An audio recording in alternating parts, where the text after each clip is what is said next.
the its evolution baby that's a Pearl Jam. That's one of the best Pearl Jam songs out there. I wouldn't know. Pearl Jam is another thing that I have stand for. Stop saying stand. That I have stand for years, longer than Duracell. But nothing's lasts longer than Duracell. Exactly, the king of batteries, except for like lithium ion, because like lithium ion's rechargeable and that's cool technology. It's chemistry. Yeah, I passed 10th grade ish. Um, but seriously, what was I gonna say? Was I gonna say? Pearl Jam.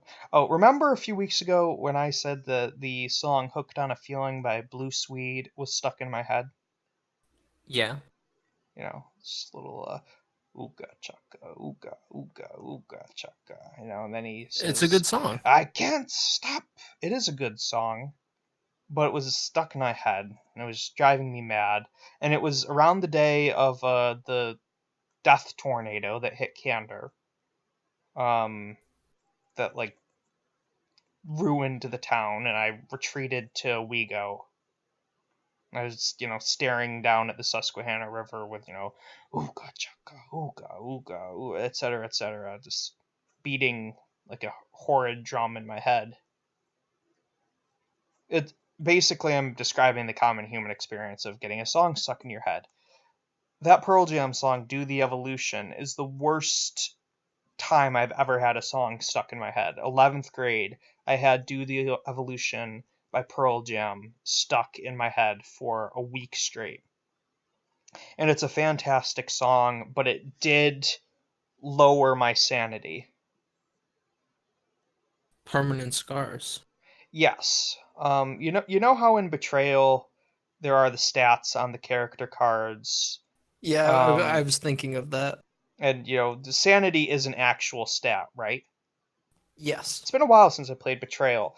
Recently, when like something happens that like I can feel it lowering my sanity, I just picture the little marker ticking from 4 to 3 on the character card. There you have one less sanity for when the haunt begins. Hmm. You went to see the Rocks this weekend, I did. and you said that it jogged your memory files for a story. Yeah, it's about time that I actually share one. Um, the geology retreats are interesting. We go and we hang out, and the professors do their thing, and it's kind of an introduction to the department for the freshmen. But this year when we went, we got to the main lodge, and we all sat down for dinner. And over dinner, there was an announcement. One of our professors told everyone things to expect during the trip, and one of them was about the Watkins Glen Gorge that we were going to go to the next day.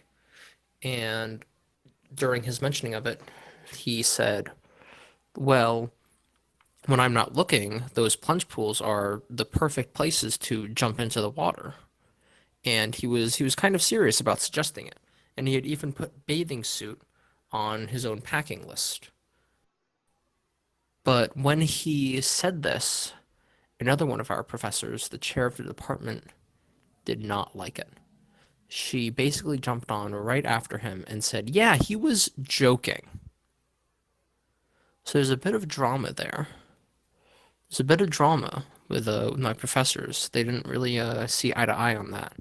And it gets worse because the next day, while we were heading out in the morning, that professor who suggested jumping in the water, a minute after we left the lodge, gets on the walkie-talkie and says, "Hey, everyone, I think we can pull over here off to the side of the road and we can just ditch one of our cars.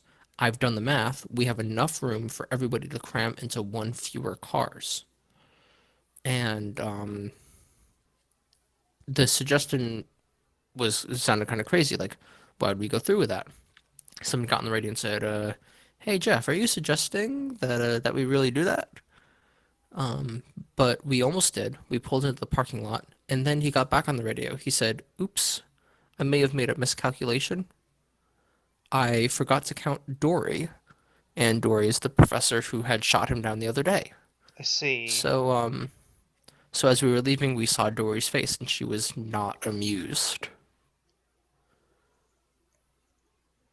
So a bit of back and forth was going on. I think that this trip has taught me a little bit about my professors. Their interactions are interesting to say the least. Um, and unfortunately, that story was shitty, but I have a better one now that I can tell. Could I throw in a joke? Of course. I guess you found that there are geopolitical fights in the Oh in my, the okay. in the geology department. You You know, know what? I actually like that. I'm gonna give you a point for that. Um, I appreciate it. I fear your wrath. well, I don't know. I think that the best part of the camping trips are like seeing people just like out of their element, going nuts.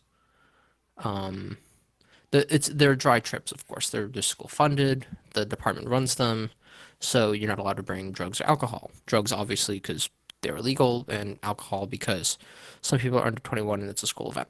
But people bring them anyway, I would imagine. Oh yeah, of course. Last year, Animals. yes, complete animals. Last year, Katie and I were sitting around a fire at the end of one of the nights, and we were like the only people up left awake. Everyone else had gone to bed. So we were just chatting by the fire, and we were gonna call it in for a night. But then suddenly, out of nowhere, came a group of 7 or 8 stoners, and they were really high. They came, they sat down, they started snacking, and they just flat out told us we just smoked so much weed. So were So we these thought, people in your group, or did just a yeah, random yeah, no, roving they were group? students on the retreat. All right. So we thought, oh, okay, well this was to be expected, and knowing who they were, it was very unsurprising. Um, but one of them starts panicking soon after they sit down. He says, guys, where's the last blunt? I can't find the last blunt, guys. And now they're all worried. They're looking for the blunt. Where is it? Where could they have dropped their blunt? And they're scared because they're not supposed to have drugs and they're high. So they're convinced that Dory is going to find that blunt and she's going to fucking kill all of them. They're so scared. Where's the blunt? I can't find it. I had it over there. Damn, did we drop it by the river? They don't know where the blunt is. But eventually they calm back down and relax. Maybe it was because they had smoked a lot of weed. And they're chilling out by the fire. We're talking some more. And then one of them, now remember, all of them were looking for the blunt and trying to figure out where it was. One of them, we'll call him Sean, suddenly gets a look on his face, a look of sudden realization, like a Greek philosopher experiencing an epiphany. And he slowly looks down at his own pocket, reaches inside, and pulls out the blunt So it was just without dumb. missing a beat, reaches into the fire, lights it, and starts smoking it. I hate that.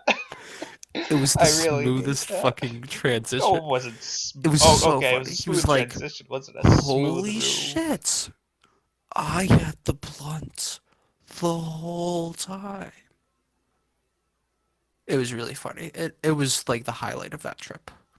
Um, it's a good example of the department field trips. I, you know, sure. You send a bunch of college kids into the woods.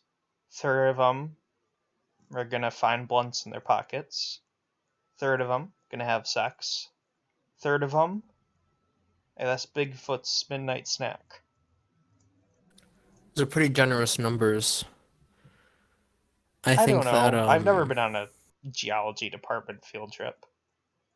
Hell, I never went on a well, history department field trip. You don't really do those, though. It's more like, you're supposed to study abroad. you have been eager to meet Bigfoot. You could I'm come on the not. next one. No, I'm not eager to meet Bigfoot. I'm scared of Bigfoot. He haunts my dreams. And that's real. I've told I've told you that my mom and sister believe that they saw him, right? Yes, you did. And I believe Yeah, they're them. He's out there, Alec. Like, and when I say he's out there, I mean they are out there. And that's a far more terrifying concept. so you don't think that there's just one immortal Bigfoot? You think that there's a species of Bigfoots Absolutely. and they're Probably. not just Omar? He does have the largest feet of any man. And he doesn't leave normal footprints. His footprints Really? are rectangles. Yeah, because he's so What do flat-footed. you mean? Oh, what? Yeah, like his entire foot slaps against the ground. I think that my favorite Omar is my thing. roommate. I think that my favorite thing about Omar is that he is, and I'm not an expert on this subject, but he is definitely the most anime character like person that I've ever met. Yeah, realistically. Um, yeah, I would say so. He's very tall and lanky, and I think that he would look very in place. Like, it would suit him to wear a too short, unbuttoned jacket with like 3/4 sleeves. Um, I'm trying to think. Should it be a high school varsity type or Well, he baseball? wears corduroy pants, and that's enough already. In fact, they might be like the only pair of pants he owns. Yours a roommate. Can you confirm? Does he have more than one pair of pants? He has like pajama pants. So you're saying that he has like one pair of corduroy pants which he wears like out in public, but then he has a rotating cast of pajama pants. He might also have a pair of jeans. I'm not sure though. Huh. There Omar is. wears whatever he wants. Sometimes he wears really short shorts. Well, he has very long legs. You got to go for the contrast. Yeah, it's kind of spooky. You know how like a moose has legs that are too long and slender? Oh God! Now that you say it, you're so right. Yeah. I don't like thinking about that now. Ooh. No, moose are scary. And you know what else was like a moose? You know what else is like a moose? I don't like the way you phrased that. The Jotun.